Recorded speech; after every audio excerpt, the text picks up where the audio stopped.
without getting into this because it's really pretty. So the original recipe that we used for this was from Pillsbury, and it was triple berry, but they're not in season. Also want to go on the record and let you guys know that we eat lunch together every single day.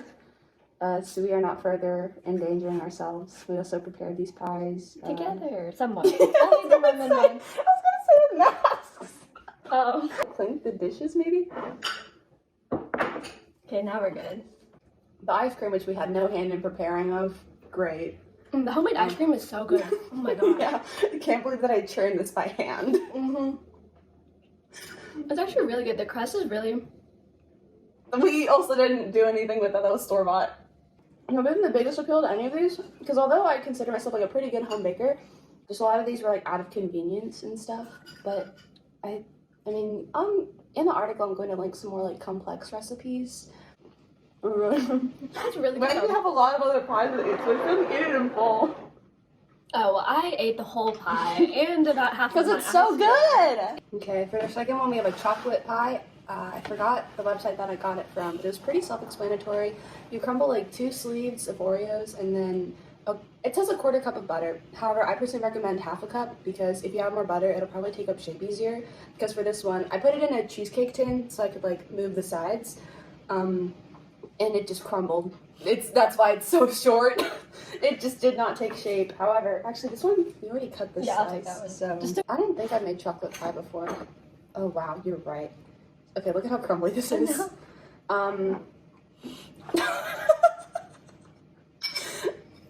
The original recipe says to put Kool-Aid on top. However, I personally deviated from that a little bit, and I made chocolate ganache with around a 1-to-1 ratio of semi-sweet chocolate chips and heavy whipping cream.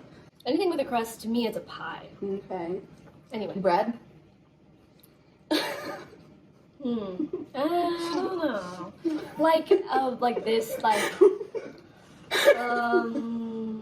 Okay, Clink. I already ate There's some. like a... Sorry, I was like eating while you were talking. Okay, let's go. Scene with, Oh wow, this is a lot of chocolate. It is a lot of chocolate. It's really, like, really rich. So I mean, that's great because then people are gonna want to pace themselves when they eat it if you're gonna share it with friends or lovers. There's no more romantic holiday than Albert Einstein's birthday. Yes. Pie day. Approximately pie day. Approximately. Yeah. I don't want to eat too much of it, but the same can be said for all these pies because I personally don't have like super big of a sweet tooth. We have lemon meringue. Right. This is the one that we made together. High five. Oh wait, elbow. This is a culinary torch.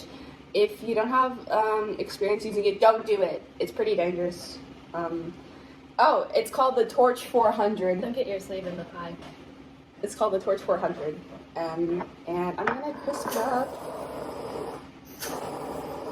Oh, wait, Clink. Okay. It's a very The lemony. shell is a little bit underbaked. I can feel it in my mouth. Okay.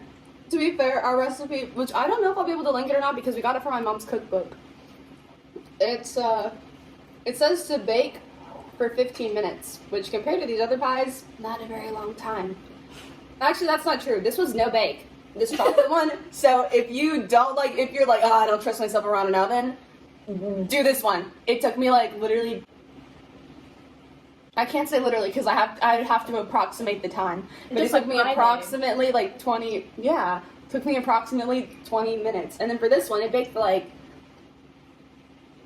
I think it was like 40 minutes. So this is not a lot of time. I think maybe that was just us because it did say to use one of their baked pie shell recipes, and we did not do that. We used store-bought again. So it was probably user error. I think if you put it in the refrigerator and let this harden, it would be like a lemon bar. Oh yeah, I mean it's supposed to chill for 6 hours. Oh. We made this. It's not been 6 hours. Side note. We made this, actually it's been a few hours, but it did not chill for that amount of time. We made this a couple hours ago, actually. Yeah, it's pretty good. Again, underbaked shell. And I feel like the meringue's a little bit squishy, because I've made meringue icing. This just is not a big meringue person, I guess. I think so far the lemon one is my favorite. But I also like Very citrus lemony. stuff. It's rather tart, but in a good way. That's because we had way too much lemon juice. It said a third cup. And it was at least a half. For those of you who don't know, 1/2 is greater than 1/3. We have little hand pies, and every single time I showed somebody a picture of this, they'd say, "Oh my gosh, it's like the McDonald's one." Yeah, because this is a copycat recipe. I'm so sorry, Ronald McDonald, but these are actually air fried.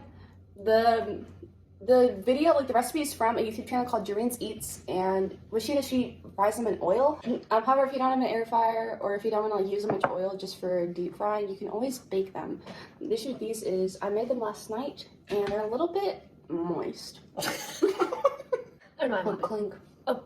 This one used pre-made puff pastry dough, and I mean, if you want to just make it yourself, I'm so sorry. It's really tedious. No, but just like you can get it at like $4. But to be fair, this made a lot. We have some little like dumpling ones. Those, I don't recommend doing those. They did not bake well. They're still really doughy. I put them in the air fryer, and then they come out, and they're looking all toasty on the outside, and I'm like, ooh, maybe this is finally the time. And then I open it, and then it's just dough, and I'm like, oh, why would I ever do this?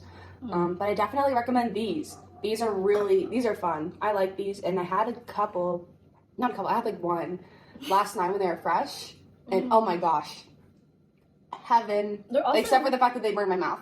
And you have to split one dish in between like multiple people. So if you're thinking like, man, I want to like celebrate Pie Day in a way that's like relatively safe, you can like prepare them using gloves and like masking whatever, and then make these, individually wrap them, and then give them to people that you love. In the video, she actually used like Granny Smith apples and stuff and made her own pie filling. And although I've made it in the past, I used canned, and it's perfectly fine. I just added a little bit of more cinnamon sugar on top. And this is the final pie, I think. Yeah, I'm so full. I have a lot of pie left over. I'm going to link more recipes though, if you want to challenge yourself and make key lime, or if you live somewhere where raspberries are in season. Not me though. I'm so full with all these pies. These wonderful homemade pies that Brianna bent Relatively homemade pies. that she bent over backward to make these pies, so. I mean, yeah, these taste pretty good. I have a sweet tooth. Definitely go for these. 3, 2, 1. Happy Pie Day! I didn't know we were saying it. Let's go somewhere. Yeah. Happy Pie Day. Happy Pie Day. Happy birthday to Albert Einstein. And Pie Day. I hope you're watching. Was he an atheist? I will be greeting in, not the new year, I will be greeting in the birthday of late Albert Einstein by getting scurvy. Happy Pie Day. Did I make a clink? Happy Pie Day. Clink. Oh.